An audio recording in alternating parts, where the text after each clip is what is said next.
Junge, was ist das denn? Unser Hauptziel war eines der bekanntesten Hotels der Welt, nämlich Marina Bay Sands. Meine Damen und Herren, darf ich euch präsentieren? Die schönste View in ganz Singapur.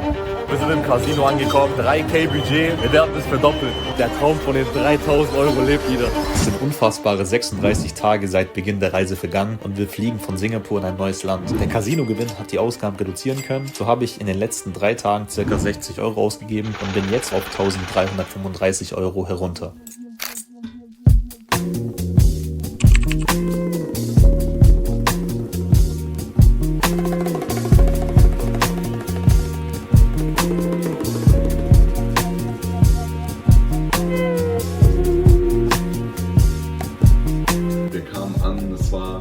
Wieder ein neues Land. Da gab es auch schon ein wildes Erlebnis, nämlich die Taxifahrt vom Flughafen zum Hostel, wo wir mehrmals fast ums Leben gekommen sind. Bro, was kommt da unten? Oh, Junge. Die Leute dort sehen sehr selten Touristen und westliche Leute. Als wir so durch die Straßen laufen, schaut uns jeder an und jeder will irgendwie ein Foto mit uns machen. Dann war noch diese Laster mit den Kindern. Einfach so ganz andere Kultur. Digga, wie parkt der? Wie eng, der kann man nicht mehr raus. Ich dachte, du steigst jetzt rechts in das Wohnzimmer aus. Yogyakarta war ab Sekunde 1 schon richtig interessant. Die Region ist zwar etwas ärmer, dafür aber reich an Kultur und Tradition. Das war auch der Grund eigentlich, warum wir hierher kommen wollten. Yogyakarta spielte eine sehr wichtige Rolle in der indonesischen Geschichte und ist ein bedeutendes kulturelles und historisches Zentrum Indonesiens. Es sieht ganz cool aus von außen schon mal. Wir haben jetzt 10.000 gezahlt, das sind knapp 60 Cent. Fredeburg ist eine Festung in Yogyakarta, die 1765 von den Niederländern erbaut wurde, um ihre Kolonialmacht zu sichern. Sie spielte eine Rolle in der indonesischen Unabhängigkeitsbewegung und dient heute als Museum zur Geschichte der Unabhängigkeit. Dieser rote Fleck hier ist Indonesien in 1949. Jetzt sind wir in unserer Kunstausstellung. Das sieht schon geil aus. Was ist das denn, Digga? Die Locals zocken einfach GTA hier. Das ist ein sehr cooles Bild. Die Leute waren so freundlich, wir haben auch einen getroffen, der uns dann so rumgeführt hat kostenlos alles. Wir haben unseren Bruder gefunden, einen Touristenführer. Ah, okay. Hi. Hallo. Nice to meet you. Wir sind dann zu einer Batik-Malerei gegangen, einer traditionellen indonesischen Kunstform, bei der Stoffe mit Wachs und Färbung in komplexen Mustern verziert werden. Diese Technik hat eine tief verwurzelte kulturelle Bedeutung und ist ein wesentlicher Teil des künstlerischen Erbes Indonesiens. Original handmade batik must be front and the back same. If it's not, it's fake. Yeah. If you find batik just only good on the front and nothing for the back, that is fake batik. Ah, wow. Okay, ja. Als letztes waren wir dann noch beim Wayang Kulit, einem traditionellen indonesischen Schattenspiel, bei dem Puppen vor einer beleuchteten Leinwand bewegt werden. We have puppet in Java before religion arrived. This tradition is older than any religion. Before Hindu, Buddhist and Muslim came. This is from animism. Animism is nature belief. People that believe in the spirit from the nature. Religion is coming and then mixed with local traditions. We call it kejawen. For example, I'm Muslim, but I'm still practice the old Javanese belief. I still make offering for the spirit of the sea and spirit of the volcano and spirit of the ancestor. Dieser Tree of Life wurde uns erklärt, das war so interessant, wie tiefgründig das alles ist. This is one of the famous culture, arts and tradition from Java. If you see the red color, like this one, this is in Java, we call it Lingga and Yoni. Lingga is the man and Yoni is the woman. And then the two stature in the left side, in the right side, is symbol of the good and the bad. Everyone has the two sides, nobody perfect. Big house, like a palace, I have two demons. A palace symbol for the materialism, power and money. If we decide going inside and we take it more than we need, means we are greedy. We have to find way out before the demon closing the door. Before people close the mind and the hearts to have more, they're not going up, they always stay inside. And then the tiger and the bull, they fight. Tiger smart, aggressive, and the bull strong but not smart. The tiger is the mind and bull is the strength or body. And the snake have beautiful skin from the outside but have a poison inside. I mean we cannot look and see people only from the clothes because life is the camouflage. And the monkey symbol for the social and the bird for the freedom and knowledge, and we can find the lights of the paradise in the top. If we going inside, we not find the way to paradise, but we go to the hell.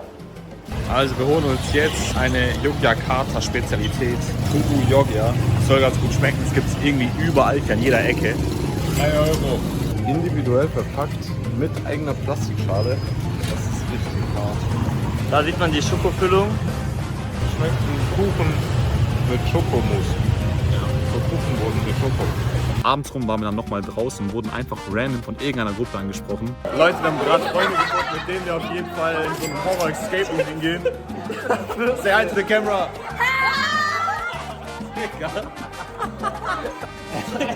Keine Ahnung, was abgeht. Das war richtig spontan, by the way. Egal, let's go. Der Horror-Room war cool. Wir waren dann noch kurz anschließend essen. Die Preise waren nach Singapur wieder so günstig. Das war natürlich sehr gut. Insgesamt waren wir in Yogyakarta 2 Tage. Die Gegend ist auch nicht sonderlich groß, deswegen hat es eigentlich ganz gut gepasst. Deswegen haben wir dann den Zug in Richtung Flughafen genommen. Und dann sind wir rüber auf die Nachbarinsel geflogen. Eins der Highlights der Reise, nämlich Bali. Yeah, yeah.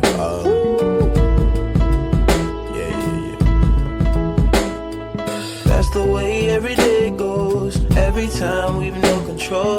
If the sky is pink and white, if the ground is black. Der Hype ist real. Bali ist das Reiseziel schlechthin für so viele Menschen. Ein großer Grund, wieso Bali so angenehm war auch unsere Unterkunft. Es war Wiener U-Boot Bed and Breakfast. Es lohnt sich absolut. Wir haben 7 Euro gezahlt pro Person. Wir hatten so eine eigene Hütte, fette Betten. Jeden Morgen gab es super Frühstück, frisch gemacht mit Obst und mit Pancake, Omelette, was auch immer. Good morning. Auch wenn das nur ein 2-Sterne-Hotel ist, was mich selber sehr überrascht. 2 Sterne für sowas, das ist brutal. Wir zahlen hier wie gesagt nur 7 Euro die Nacht. Also wenn das der 2-Sterne-Standard ist, dann will ich gar nicht wissen, wie 5-Sterne-Hotels hier aussehen. So, Lukas ist schon rübergegangen zum Staatsmann-Laden. Das ist ja die Insel der Götter. Da waren lauter Steingötter überall und die haben auch so Zeremonien gemacht, jeden Tag und so Blumenkränze überall hingelegt. Die Statuen hier sind so geil. Oh ja. Hier sieht es schon sehr krass aus. Die Masken sind teilweise ein bisschen gruselig. So, wir gehen kurz ein bisschen Geld abheben beim ATM. Das erste, was wir gemacht haben, waren erstmal 10 Millionen Racks abgehoben. Your money.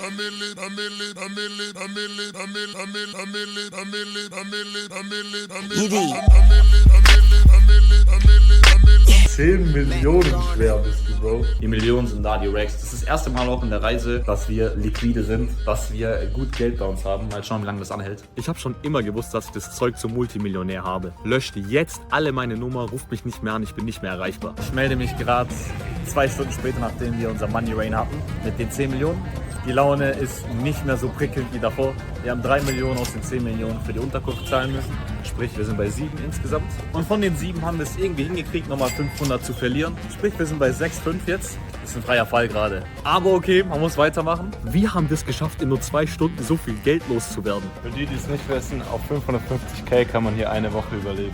Die 3K Budget Challenge, die wird immer härter. Wir machen es uns härter. Und wir sind im nächsten Tempel, glaube ich.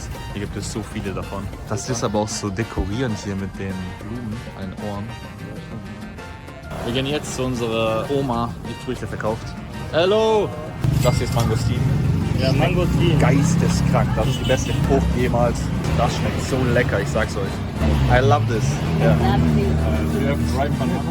Der erste Tag war eigentlich nur das Ankommen auf der Insel. Für den zweiten Tag war aber dann ein bisschen was geplant. Guten Morgen, Sonnenschein. Es ist 7 Uhr. Das ist meine Primetime für jeden, der mich kennt. Bali hat so viel zu sehen. Deswegen sind wir direkt nach dem Frühstück ab auf den Scooter und los Richtung nächste Sehenswürdigkeiten. Rumzufahren auf Bali mit dem Scooter, mit diesen Reisterrassen, diese Aussichten, die Natur. Wir waren dort in der Regenzeit, aber es hat trotzdem die Sonne geschienen. Aber alles war so lebendig.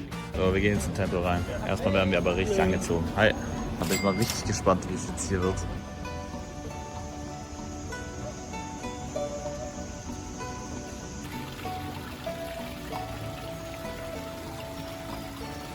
Das ist so die Main Attraction hier.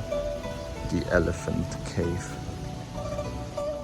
Die Elefantenhöhle auf Bali stammt aus dem 9. Jahrhundert und dient als spiritueller Ort. Bekannt für ihre kunstvollen Schnitzereien ist sie eine wichtige hinduistisch-buddhistische Stätte und ein beliebtes Touristenziel. Hier ist so ein Mini-Frosch.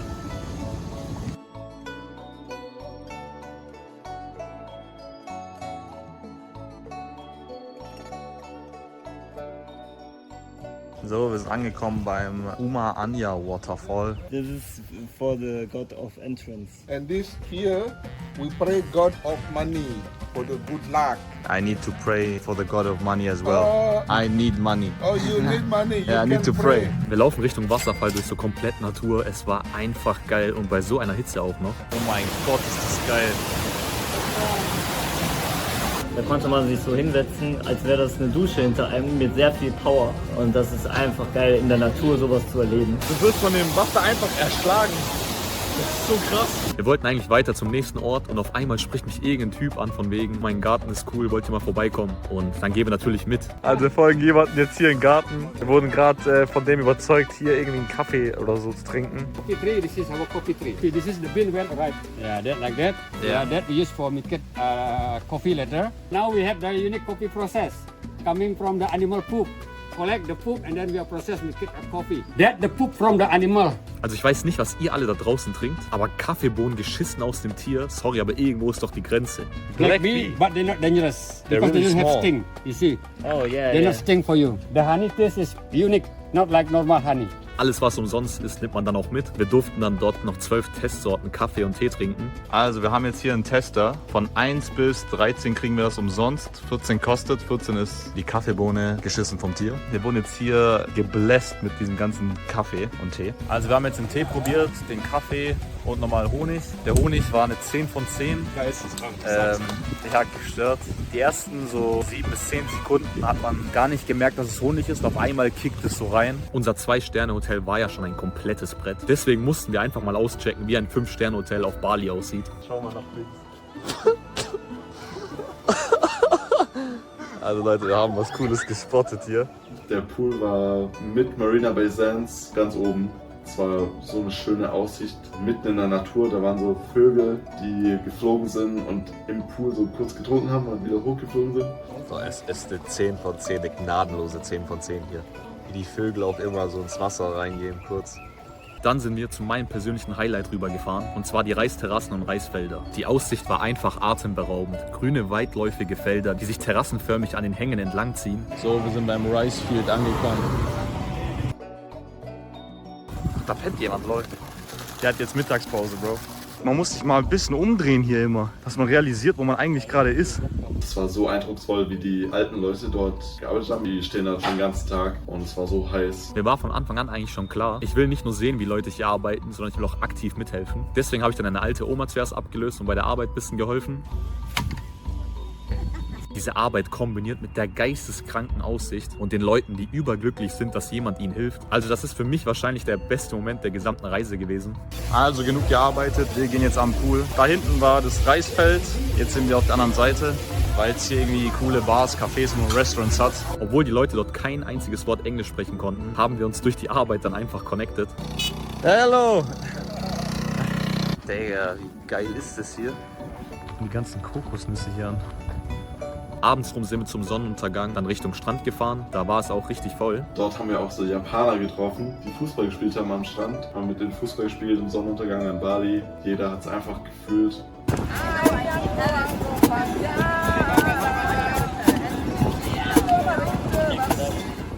So, neuer Tag, neues Glück. Heute gehen wir Richtung Strand, Wasserfall und Tempel. Ich glaube, das sind so die einzigen 3 Sachen, die wir aktuell im Kopf haben. Am nächsten Tag ging es dann gerade so weiter in Richtung nächsten Wasserfall. Wir sind angekommen im Nung Nung Waterfall. Das soll ganz krass sein. Ich bin hyped.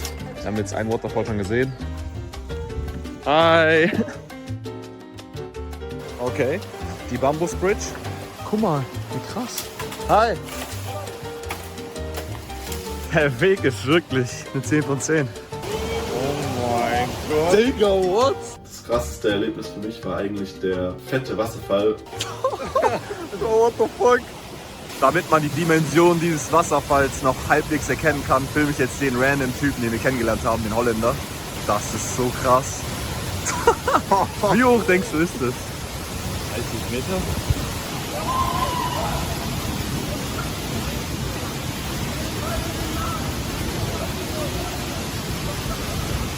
Das ist garantiert der krasseste Wasserfall jemals. Garantiert.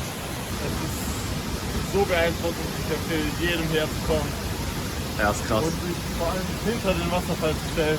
Und dann hinter den Wasserfall zu gehen. Da war so eine riesige Felswand, da war so Moos und das ganze Wasser ist an eine Wand runtergetropft und vor dir war halt der Wasserfall. Alles richtig gemacht, dabei hierher gekommen zu sein. Brutal hier. Wir haben uns dann dazu entschlossen, richtig weit in den Norden zu fahren, zu einem sehr bekannten Tempel. Wir waren dann noch bei diesem einen Tempel, dieser Touristen-Scam-Tempel, geht da nicht hin. Der Tower, Bro. Nee, oder? Wie kann man das so gut darstellen, dass es aussieht, als wäre es so 50 Meter. Leute, ich blende euch jetzt mal ein Bild von Google Maps ein. Wir dachten zuerst, es wäre ein Riesentempel, dabei waren es einige Meter nur hoch. Aber die Aussicht auf das Wasser und den Bergen im Hintergrund war halt schon sehr cool. Und die Statuen sind sowieso auf der ganzen Insel verteilt. Und die Fledermaus ist riesig, bitte. Was ist das? Das hier ist meine Hand. Oh mein Gott. Gott. Dann sind wir in den Süden runter von Bali gefahren. Da ist eigentlich auch das Stadtzentrum. Was geht jetzt ab? Also in der Stadt unten gab es schon ein paar coole Momente. Zum Beispiel waren wir da in so ein paar Beachclubs. Perfect, brother. Subscribe to the channel. You will be part of the video, okay? Yes, of course. Have a nice day, bro. Der Musik und wo die das Plastik verarbeitet haben, das war super schön. Recycling und so. Ja, das ist echt stark. Einen ganzen Tisch daraus gemacht. Das hier sind einfach alles Flipflops.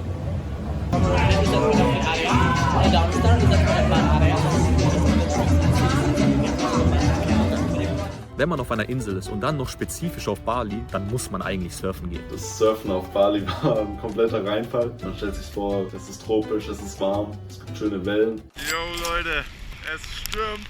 Wir sind in Bali. Und ich gehe jetzt rein. Da sind die Boards, da ist das Meer. Die Feldern kommt auch. Es war einfach so tosendes Wasser und kompletter Sturm. Es hat gepisst und wir wurden von Quallen auch zerlegt.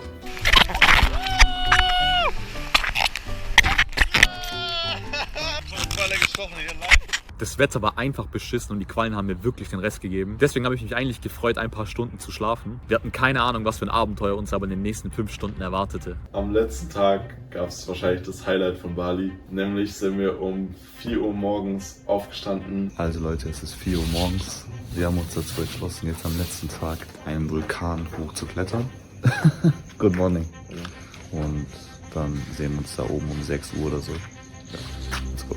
Die Scooterfahrt war allein schon 1 Stunde. Wir sind so erfroren, wir mussten anhalten, rumlaufen, wir haben gezittert ohne Ende. Irgendwann sehen wir dann diesen Berg, der ist schon ziemlich hoch. Wir wissen nicht genau, wo kann man hoch. Wir fahren einfach immer näher und schauen halt auf Google Maps, wo so eine Straße eingezeichnet ist. Mittlerweile sind wir auf so einem kleineren, engen Weg und auf einmal kommt uns so ein Motorrad entgegen, ziemlich schnell. Wir denken, ja okay, fahren einfach weiter. Auf einmal merken wir, okay, der hat umgedreht und kommt wieder und fährt so neben uns hin, schreit uns irgendwie an, drückt uns so von der Straße ab, wir müssen anhalten und der labert dann mit uns, ja, wir müssen einen Tourguide holen, wir sollen jetzt mit ihm mitkommen. Genau das haben wir schon online gelesen. Wir dachten, okay, wir können die ja easy weglabern, wir haben schon ein bisschen Reiseerfahrung. Aber das waren die härtesten Mafiosen, die wir je gesehen haben. Wir sind dann mit dem mitgefahren zum Checkpoint der Bergmafia. Wir wurden umzingelt von 10 Leuten und die wollten, dass wir denen irgendwie so 50 € zahlen, dass wir auf diesen Berg dürfen. Aber der Berg ist eigentlich kostenlos und die ziehen dann halt nur ab. Wir haben alles versucht, wir konnten nicht durch, der Sonnenaufgang war halt bald,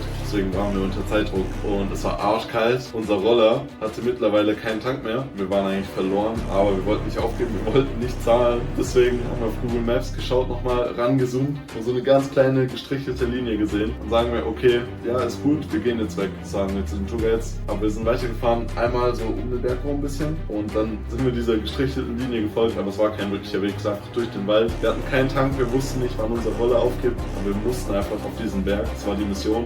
Fragt nicht, wie wir hier gelandet sind. Denke, was ist das für ein Weg? Dass wir es allein durch diesen Weg geschafft haben, war schon ein Wunder. Wir mussten mehrmals irgendwie hochschieben. Irgendwann hat dann dieser kleine Weg wieder auf die Straße gemündet. Dann wussten wir, okay, wir haben die einfach komplett outplayed. Und dann sind wir diese Straße hochgefahren zum ersten Parkplatz. Parken hier und rumlaufen? Oh, das ist jetzt schwierig. Soll ich kurz hochlaufen einmal und schauen? Ja, okay. Ich kann kurz hochlaufen einmal.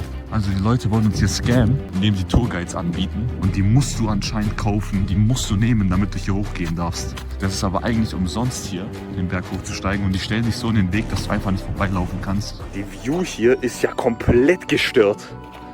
Wir sind nicht mal ganz oben, aber hier sieht es brutal aus. Übertrieben anstrengend. Und ich, Idiot, habe ja meine Schuhe verloren. Deswegen sind es die Slides, mit denen ich hier hochgehe. Dieser Climb hoch auf den Mount Batur war auch super schön. Die Sonne ist aufgegangen, es war immer noch kalt, aber es wurde so langsam angenehmer. Peter mit seinen Slides wirklich eine Meisterleistung, da hochzukommen. Also ich zieh durch. Weiter geht's, meine Freunde. Bye bye. Okay. Oh yeah, chill, Digga. Chill. Bro, ich schwör's dir, die Affen hier sind die größten Feinde, vertrau mir. Der hat meine Hose runtergezogen. Echt? Kind hingehängt und hat die Hose runtergezogen. Passt vor Affen auf, ich schwör's euch. Wir haben es einfach geschafft, diesen Struggle zu überwinden. Irgendwann waren wir ganz oben. Es war wirklich das beste Gefühl. Aus dem Vulkan kam auch so Wasserdampf raus. Man sieht im Tal so eine Spur von getrockneter Lava. Leute, zieht immer durch. Es gibt immer einen kostenlosen Weg. Immer. Du musst nur hartnäckig bleiben. Ja, in dem Sinne, genießt ein paar schöne View-Shots jetzt hier.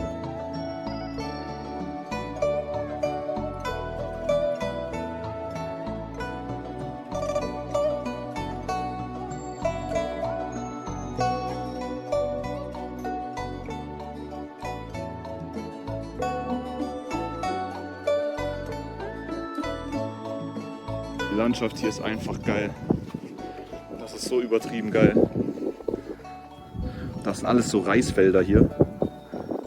Oha, Digga, das ist ja eine Heizung. Anscheinend ist so ein Ding, dass man Eier mit hochnimmt, die dann da so hinstellt und kochen. Oh, cool. In dem Dampf. Ist das gesund überhaupt? Ich habe die gefragt und die haben gesagt, ja, das ist gut für die Haut. Echt jetzt? Und das ist nicht toxisch. Guck mal, es tropft ja hier noch ein bisschen runter. Ich glaube, es ist einfach Wasserdampf. Ja, Ich bin nicht sicher. da tropft's. Boah, Junge! Das ist ja schlimmer als ein Dampfbad. Die Cam ist beschlagen. Das ist ja so krass hier.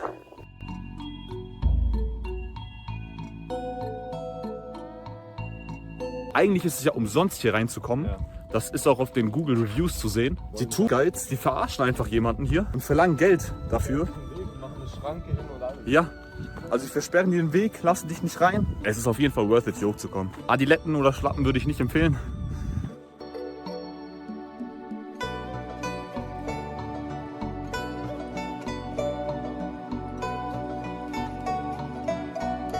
Das hier ist Mount Agnus, der höchste Berg von Bali. Ein aktiver Vulkan, zuletzt 2017 ausgebrochen. Und das hier ist Mount Batur, auch ein Vulkan. Und das hier ist Mount Phaidon.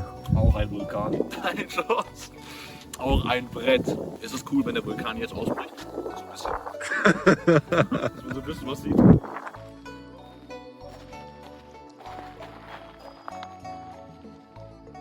Also man sieht, die Statue ist hohl.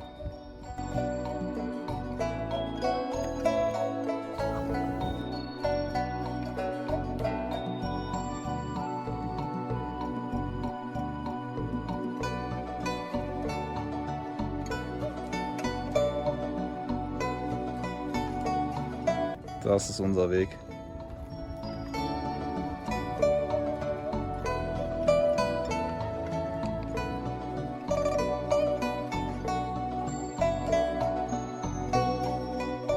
Dieses Gefühl, erfolgreich diese Scammer in ihrem eigenen Spiel zu schlagen, ist unbeschreiblich. Wir sind dann am Ende nochmal an dem Haupteingang der Mafia vorbeigefahren. Die Story von Mount Batur ist definitiv eine, die mir in Erinnerung bleiben wird. Trotzdem mussten wir dann leider weiter. Wir haben uns dann auf den Weg in Richtung Flughafen begeben.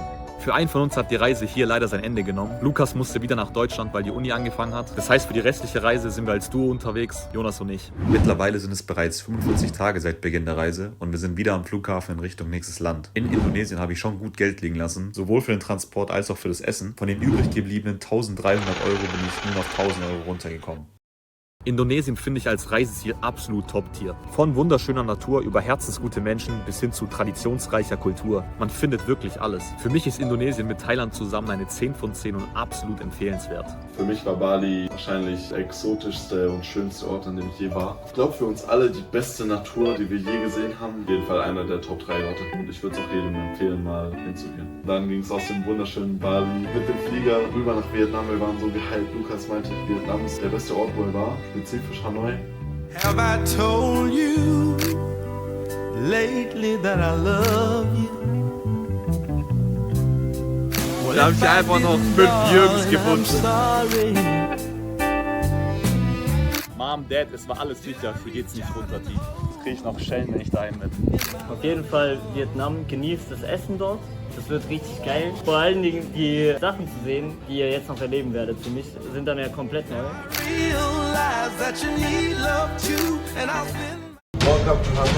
Ein Banh Mi am Morgen vertreibt Kummer und Sorgen. Hier haben sich Kim Jong-un und Donald Trump zum Summit getroffen. Bro, wie krass episch sieht es hier aus. Oh, das ist über mir!